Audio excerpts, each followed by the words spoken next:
செங்கல்பட்டு மாவட்டம் திருப்போரூர் அடுத்துள்ள கனக்கப்பட்டு திரௌபதி அம்மன் கோயிலில் துரியோதனன் படுகொலை நிகழ்ச்சி கோலாகலமாக நடைபெற்றது. மண்ணால் அமைக்கப்பட்ட சகுனி, துரியோதனன், துச்சாதனன் உருவ சிலைகளை போர்க்களத்தில் பீமன் வதம் செய்வது காட்சிப்படுத்தப்பட்டது. இதனை காண வீடுகள் மேல் ஏராளமானோர் ஏறியதால் கடும் நெரிசல் ஏற்பட்டது. அதே நேரத்தில் அசம்பாவிதம் நடக்காமல் இருக்க பலத்த பாதுகாப்பு போடப்பட்டிருந்தது.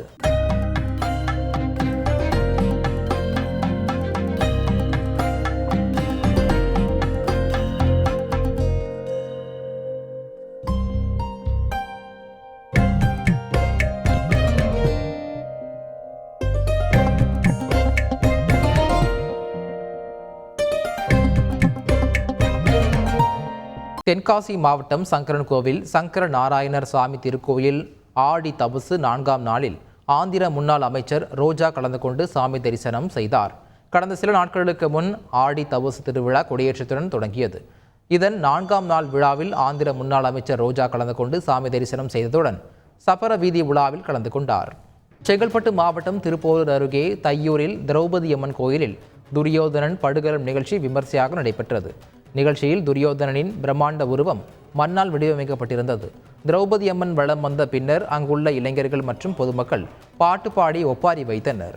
திருவண்ணாமலை மாவட்டம் ஊதிரம்பூண்டியில் உள்ள திரௌபதி அம்மன் கோயிலில் மகாபாரத அக்னி வசந்த விழா மற்றும் துரியோதனன் படுகாலம் விமர்சையாக நடைபெற்றது. விழாவின் இறுதி நாளில் 37 கிராம சமயதாரர்கள் கொந்தம், கொடி, சீலை, மேலதாளங்கள் முழங்க மகாபாரத அக்னி வசந்த விழாவில் பங்கேற்று வழிபட்டனர். தர்மருக்கு பட்டாபிஷேகம், மணி முகுடமும் சூட்டப்பட்டு விழா நிறைவு பெற்றது. ஆடி பிரமோற்சவத்தை முன்னிட்டு ராமநாதபுரத்தில் உள்ள பிரசித்தி பெற்ற கோதண்டராமர் கோயிலில் தேரோட்டம் விமர்சையாக நடைபெற்றது. கோதண்டராமரும் சீதாதேவியும் மலர்களால் அலங்கரிக்கப்பட்ட தேரில் அமர்ந்து வீதி உலா வந்தனர். 4 ரத வீதிகள் வழியாக சென்ற தேரை ஏராளமான பக்தர்கள் வடம் பிடித்து இழுத்து வழிபட்டனர். வழிநெடுகிலும் ஏராளமான பக்தர்கள் சாமி தரிசனம் செய்தனர். ஓசூர் அடுத்த பிரம்மமலையில் உள்ள வாராகி அம்மன் ரூபாய் நோட்டுகள் அலங்காரத்தில் பக்தர்களுக்கு காட்சியளித்தார்.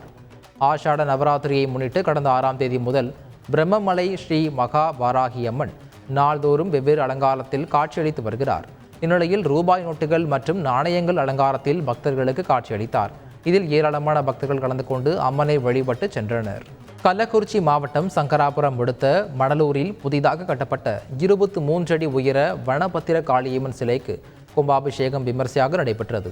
பூஜைகள் நடத்தப்பட்டு கேரள சண்டை மேளங்கள் முழங்க யாகசாலையில் இருந்து புனித நீர் ஊர்வலமாக கொண்டு செல்லப்பட்டது. பின்னர் புதிதாக பிரதிஷ்டை செய்யப்பட்ட வனபத்திர காளியம்மன் சிலை உள்ளிட்ட சாமிகளுக்கு புனித நீர் ஊற்றப்பட்டு கும்பாபிஷேக விழா நடத்தப்பட்டு தீபாராதனை காட்டப்பட்டது. செய்திகளை உடனுக்குடன் தெரிந்து கொள்ள உடனே சப்ஸ்கிரைப் பண்ணுங்க.